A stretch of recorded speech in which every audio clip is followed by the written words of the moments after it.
हरे कृष्णा। संजय जी आगे कहते हैं, भीष्म को मार डालने के लिए चलाई हुई उस गदा के आघात से ध्वज, सारथी, घोड़े, जुआ और धुरा आदि के साथ साथ सारा रथ चूर चूर हो गया। रथियों में श्रेष्ठ भीष्म पितामह को रथहीन हुआ देख शल्य आदि उत्तम महारथी एक साथ दौड़े। तब दूसरे रथ पर बैठकर धनुष की टंकार करते हुए गंगानंदन भीष्म उदास मन से हंसते हुए धीरे धीरे श्वेत की ओर चले। इसी बीच में भीष्म पितामह ने अपने हित से संबंध रखने वाले एक दिव्य एवं गंभीर आकाशवाणी सुनी। आवाज सुनाई दी, महाबाहो भीष्म, शीघ्र यत्न करो। इस श्वेत पर विजय पाने के लिए ब्रह्मा जी ने यही समय निश्चित किया है। देवदूत का कहा हुआ ये वचन सुनकर भीष्म जी का मन प्रसन्न हो गया और उन्होंने श्वेत का वध करने का विचार बनाया। रथियों में श्रेष्ठ श्वेत को रथहीन और पैदल देखकर उसकी रक्षा के लिए बहुत से महारथी दौड़ आए। उनके नाम इस प्रकार थे: सात्यकी, भीमसेन, द्रुपद पुत्र धृष्टद्युम्न, केकय राजकुमार धृष्टकेतु और पराक्रमी अभिमन्यु। इन सबको आते देखकर अमेय शक्ति संपन्न भीष्म जी ने द्रोणाचार्य, शल्य तथा कृपाचार्य के साथ जाकर उनकी गति रोक दी, मानो किसी पर्वत ने जल के प्रवाह को अवरुद्ध कर दिया हो। समस्त महामना पांडवों के अवरुद्ध हो जाने पर श्वेत ने तलवार खींचकर भीष्म पितामह जी का धनुष काट दिया। उस कटे हुए धनुष को फेंककर भीष्म पितामह ने देवदूत के कथन पर ध्यान देकर तुरंत ही श्वेत के वध का निश्चय किया। तदंतर आपके पिता महारथी देवव्रत ने तुरंत ही दूसरा धनुष लेकर वहां विचरण करते हुए क्षण भर में उस पर प्रत्यंचा चढ़ा ली। वह इंद्रधनुष के समान प्रकाशित हो रहा था। आपके पिता गंगानंदन भीष्म ने नरश्रेष्ठ भीमसेन आदि महारथियों से घिरे हुए सेनापति श्वेत को देखकर उन पर तुरंत धावा किया। उस समय सेना नायक भीमसेन को सामने आते देख महाप्रतापी महारथी भीष्म पितामह ने उन्हें 60 बाणों से घायल कर दिया। उस समर भूमि में भरत श्रेष्ठ भीष्म ने झुकी हुई गांठ वाले 3 बाणों से अभिमन्यु को भी चोट पहुंचाई। भरतवंशियों के उन पितामह ने युद्ध स्थल में 100 बाणों से सात्यकी को, 20 सहायकों द्वारा धृष्टद्युम्न को और 5 बाणों से केकय राजकुमार को शतविक्षिप्त कर दिया। इस प्रकार भीष्म पितामह ने अपने भयंकर बाणों द्वारा उन संपूर्ण महाधनुर्धरों को जहां का तहां रोककर पुनः श्वेत पर आक्रमण किया। तदंतर महाबली भीष्म ने धनुष खींचकर उसके ऊपर एक मृत्यु के समान भयंकर भारी से भारी लक्ष्य को बेधने में सामर्थ्य उत्तम एवं दुस्सह संयुक्त बाण रखा। फिर उसे ब्रह्मास्त्र द्वारा अभिमंत्रित करके छोड़ दिया। उस समय देवताओं, गंधर्वों, पिशाचों, नागों और राक्षसों ने भी देखा वह बाण महान व्रज के समान प्रज्वलित हो उठा और अमित बलशाली श्वेत के कवच और हृदय को भी छेद कर धरती में समा गया। जैसे डूबता हुआ सूर्य अपनी प्रभा के साथ लेकर शीघ्र ही अस्त हो जाता है, उसी प्रकार वह बाण श्वेत के शरीर से उसके प्राण लेकर चला गया। भीष्म के द्वारा मारे गए नरश्रेष्ठ श्वेत को युद्ध स्थल में हमने देखा।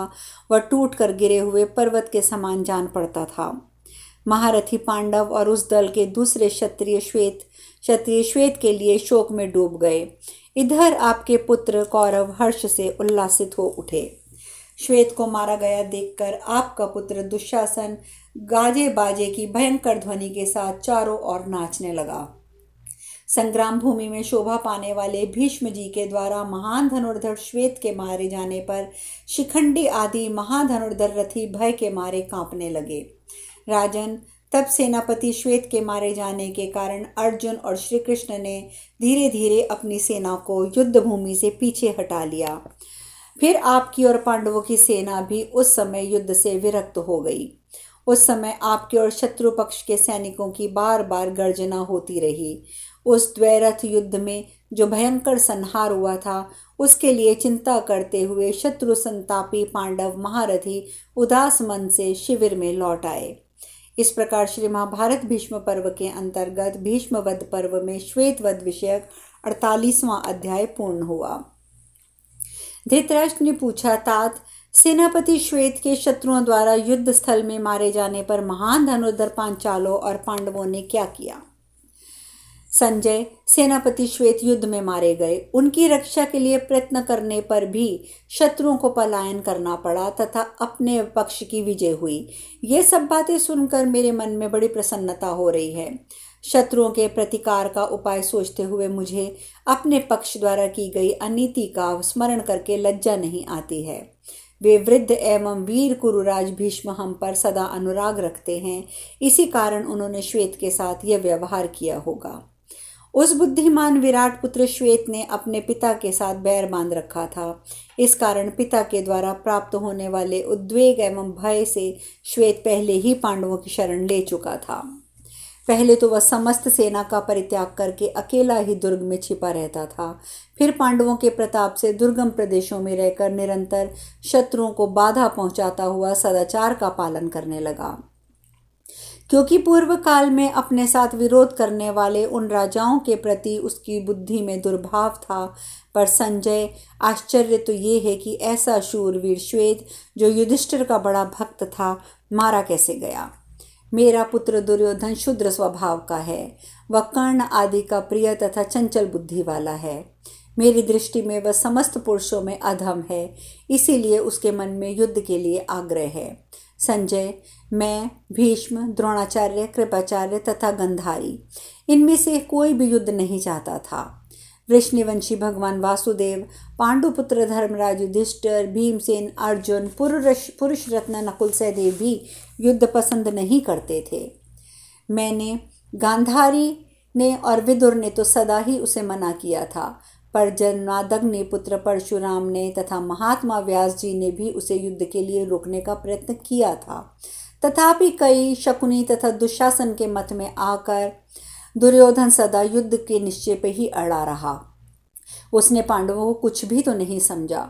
संजय, मेरा तो विश्वास है कि दुर्योधन पर घोर संकट प्राप्त होने वाला है।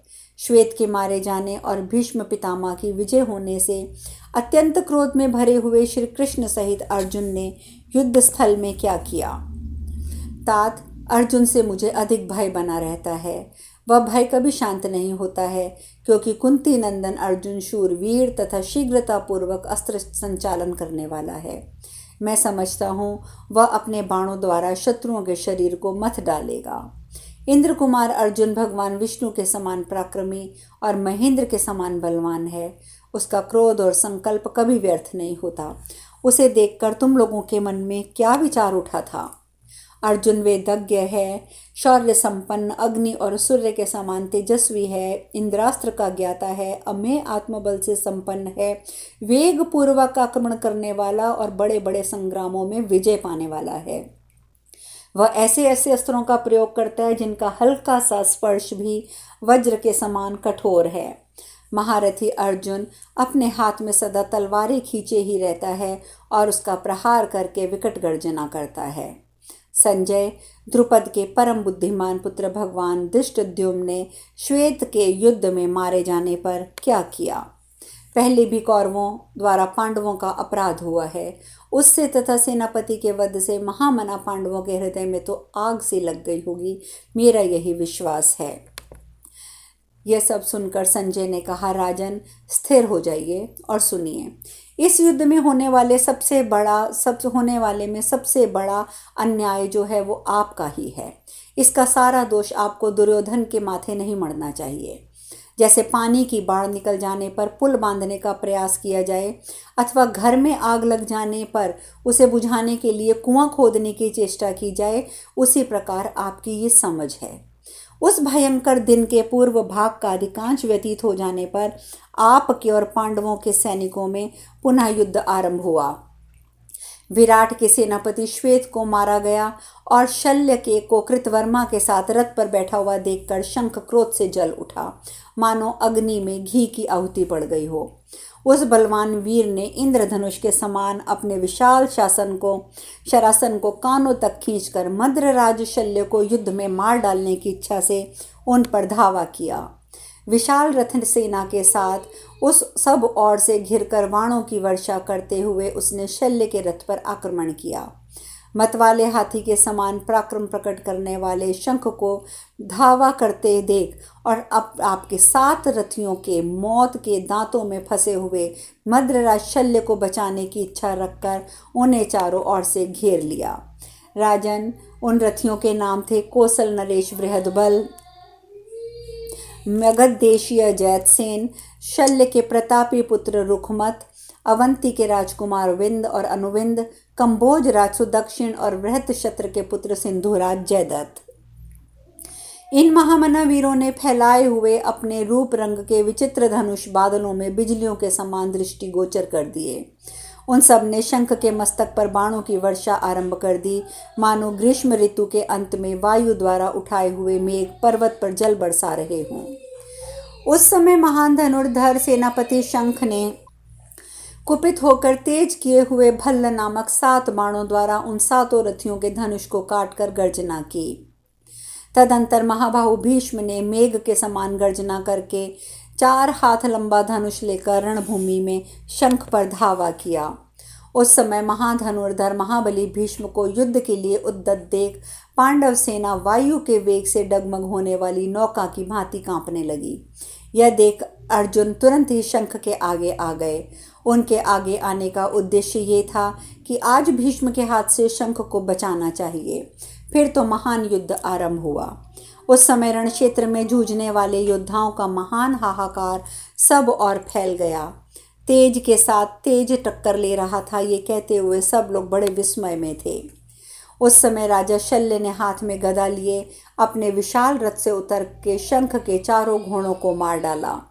घोड़े मारे जाने पर शंख तुरंत ही तलवार लेकर रथ से कूद पड़ा और अर्जुन के रथ पर चढ़कर उसने पुनः शांति की सांस ली। तत्पश्चात भीष्म के रथ से शीघ्रतापूर्वक पंखयुक्त बाण पक्षी के समान उड़ने लगे, जिन्होंने पृथ्वी और आकाश सबको आच्छादित कर दिया। योद्धाओं में श्रेष्ठ भीष्म पांचाल, मत्स्य, केकय, भद्रत्रक वीरों को अपने बाणों से मार मार के भी गिराने लगे। भीष्म ने समरभूमि में सव्यसाची अर्जुन को छेड़कर सेना से घिरे हुए पांचाल राज द्रुपद पर धावा कर दिया और अपने प्रिय संबंधी पर बहुत से बाणों की वर्षा की। जैसे ग्रीष्म ऋतु में आग लगने से सारे वन दग्ध हो जाते हैं, उसी प्रकार द्रुपद की सारी सेना भीष्म के बाणों से दग्ध दिखाई देने लगी। उस समय भीष्म रणभूमि में धूम रहित अग्नि के समान खड़े थे।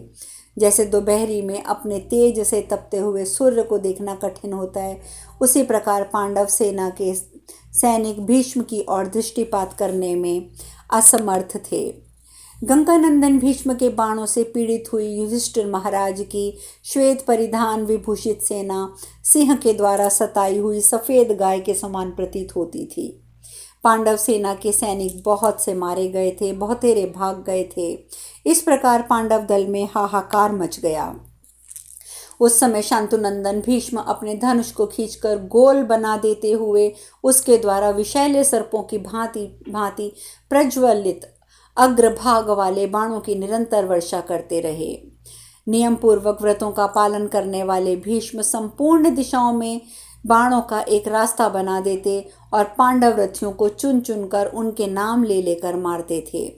इस प्रकार सारी सेना मथित हो उठी, व्यू भंग हो गया, सूर्य अस्ताचल को चले गए और कुछ समय में अंधेरा होने पर कुछ सूझ नहीं पड़ता था। भरत श्रेष्ठ, इधर उस महान युद्ध में भीष्म का वेग अधिकाधिक प्रचंड होता जा रहा था। यह देखकर कुंती के पुत्रों ने अपनी सेना को युद्ध क्षेत्र से पीछे हटा लिया। इस प्रकार श्री महाभारत भीष्म पर्व के अंतर्गत भीष्मवध पर्व में शंख का युद्ध और प्रथम दिन के युद्ध का उपसंहार विषयक 49वां अध्याय पूर्ण हुआ।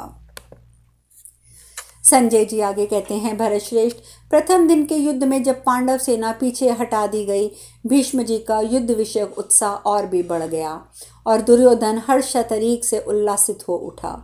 उस समय धर्मराज युधिष्ठिर अपने भाइयों और संपूर्ण राजाओं के साथ तुरंतर भगवान श्री कृष्ण के पास गए और अत्यंत शोक से संतप्त हो भीष्म का पराक्रम देखकर अपनी पराजय के लिए चिंता करते हुए भगवान श्री कृष्ण से इस प्रकार बोले, युधिष्ठिर महाराज ने कहा, हे श्री कृष्ण, देखिए, महान धनुर्धर और भयंकर पराक्रमी भीष्म अपने बाणों के द्वारा मेरी सेना को उसी प्रकार दग्ध कर रहे हैं जैसे ग्रीष्म ऋतु में लगी हुई आग घास भूस को जलाकर भस्म कर देती है। जैसे अग्निदेव प्रज्वलित होकर भविष्य की आहुति ग्रहण करते हैं, उसी प्रकार ये महामना भीष्म अपनी बाण रूपी जिह्वा से मेरी सेना को चाटते जा रहे हैं। हाथ में धनुष लिए इन महाबली पुरुष सिंह भीष्म को देखकर और समर भूमि में इनके बाणों से आहत होकर मेरी सारी सेना भागने लगती है। क्रोध में भरे हुए यमराज, वज्रधारी इंद्र, पाशधारी वरुण अथवा गदाधारी कुबेर भी कदाचित युद्ध में जीते जा सकते हैं, परंतु महातेजस्वी भीष्म को जीतना अशक्य है। केशव, ऐसी दशा में तो मैं अपनी बुद्धि की दुर्बलता के कारण भीष्म से टक्कर लेकर भीष्म रूपी अगाध जलराशि नाव में बिना डूबा जा रहा हूँ। वार्ष्णेय, अब मैं वन को चला जाऊंगा, वहीं जीवन बिताना मेरे लिए कल्याणकारी है।